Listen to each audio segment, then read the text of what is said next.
Emergency में मोदी जी जब आते थे, अंडरग्राउंड थे, उनके ऊपर पूरे गुजरात का अंडरग्राउंड एक्टिविटी की जिम्मेदारी थी। लोक संघर्ष समिति बनी थी। कई बार वो साधु के वेश में भी एक बार आए थे, एक बार सामान्य नागरिक के वेश में आए थे, एक बार सरदार जी के वेश में आए थे।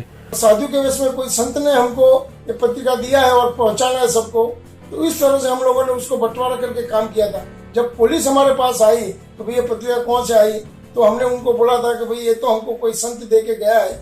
बाद में मालूम पड़ा कि माननीय नरेंद्र भाई मोदी ही थे।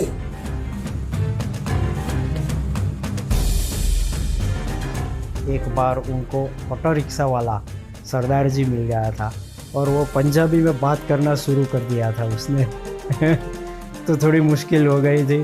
बाद में उन्होंने कह दिया कि भाई मैं बचपन से गुजरात में रहता हूँ, तो मेरी पंजाबी इतनी अच्छी नहीं है। वो सरदार जी के वेश में बाहर निकल रहे थे और सामने से पुलिस वाला आया। तो पुलिस वाले ने उनको पूछा कि भाई यहाँ पे नरेंद्र भाई कहाँ पे रहते हैं। तो उन्होंने बताया कि भाई मेरे को तो नहीं पता है, आप अंदर जाके पूछ सकते हैं कि भाई कहाँ रहते हैं। पुलिस व्यवस्था में थी तो नरेंद्र भाई स्कूटर पे हमारे आगे थे अकेले, और पीछे मैं, नाना जी, नाथा काका, वसंतराव, वकील साहब, ऐसे बड़े बड़े लोगों को।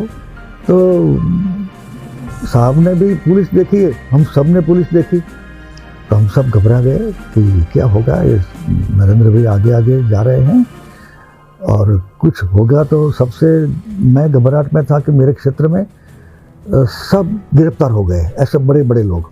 जैसे जैसे साहब जा रहे थे वैसे मेरी धड़कन बढ़ रही थी, मगर बॉडी लैंग्वेज में चेंज बिना सहज भाव से स्कूटर पे निकल गए। तय हुआ था लेफ्ट जाने का, मगर उन्होंने इशारा कर दिया कि मैं राइट को जा रहा हूँ, आप लेफ्ट को जाइए। एक बार हम उन्होंने बोला कि हमें पूरा हर जगह पे पोस्ट बैनर्स लिखना है, वो वॉल पे स्लोगन्स लिखना है कि इमरजेंसी हटाओ, जयप्रकाश नारायण जी को मुक्त करो। तो ऐसा करिए टेंसिल बना लेते। तो हमने एक स्टेंसिल बनाई स्टील के प्लेट की, जिसमें सब स्लोगन्स लिखे हुए थे कट करके, और उसके बाद दीवार पे लगाओ और वो कलर मार दो तो पीछे स्लोगन प्रिंट हो जाते हैं। भूमिगत होकर पूरे देश की सामग्री का मुद्रण माननीय मोदी जी कराते थे अहमदाबाद, और देश भर में भेजना और वितरण करने की जिम्मेदारी मोदी जी की। परिवार के जो मुखिया है या लड़के हैं वो अगर जेल में गए हैं तो उनके परिवारों की चिंता करना, वो चिंता का भी करने का काम ही नरेंद्र भाई करते थे।